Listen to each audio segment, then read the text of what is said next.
1 p.m. Pakistan Standard Time. Assalamu alaikum. This is Radio Pakistan, the news read by Muhammad Zubair Khan. First, the headlines.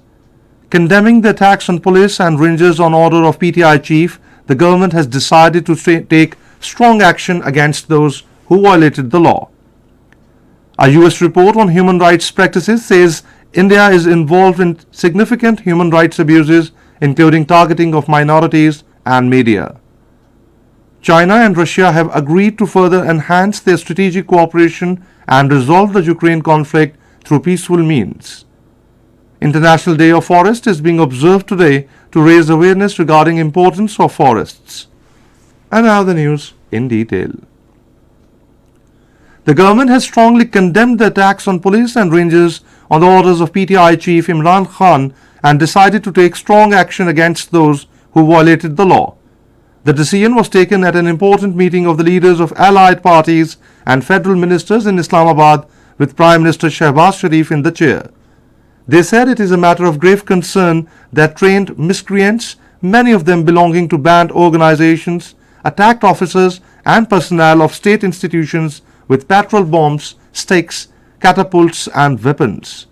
The participants also severely condemned the campaign on social media and outside the country against state institutions, especially against the army chief. They urged Pakistanis living abroad not to become part of such nefarious agenda. The joint session of the Parliament will be held tomorrow at 4 p.m. at Parliament House in Islamabad. The change in the schedule of the joint session of the Parliament has been made by the Speaker National Assembly, Raja Parvez Ashraf, exercising his powers under Joint Sitting Rules 1973. Ministry of Planning, Development and Special Initiatives is launching the Prime Minister's Youth Development Initiatives today that aims to facilitate the country's youth. Under these initiatives, 15 programs will be launched across the country. President Dr. Arif Alvi has stressed the need to pay attention to the information technology industry for betterment of the country.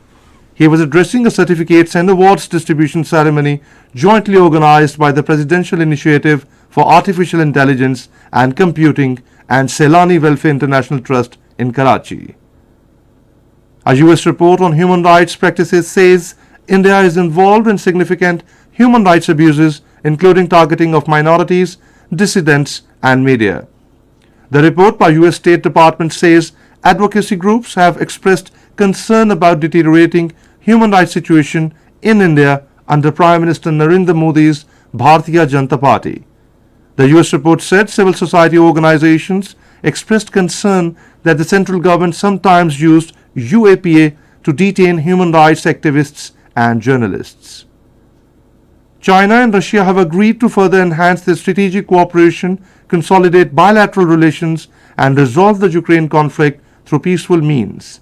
The consensus was reached during a meeting between Chinese leader Xi Jinping and Russian President Vladimir Putin in Moscow. In a statement today, China's Foreign Ministry said the two leaders also discussed the situation in Ukraine, and President Xi said China stands for easing tensions and negotiation and opposes adding fuel to the fire. President Xi assured President Putin that China will continue to play a constructive role in promoting the political settlement of the Ukraine issue. 33rd death anniversary of revered Kashmiri leader Ghazi-e-Millat Sayyid Ali Ahmad Shah is being observed today. Sayyid Ali Ahmad Shah was one of close associates of Chaudhry Ghulam Abbas, who played a pivotal role in the freedom struggle of Azad Jammu and Kashmir. President and Prime Minister of Azad Jammu and Kashmir have paid rich tributes to him and said that the deceased was one of the prominent Kashmiri leaders who presented the historic accession to Pakistan resolution during a meeting held in Srinagar on 19th July 1947. International Day of Forests is being observed today to raise awareness regarding importance of forests for the benefit of current and future generations. This year's theme of the day is Forests and Health, which calls for giving, not just taking, recognizing that healthy forests will bring healthy people. The day encourages efforts for tree plantation campaigns.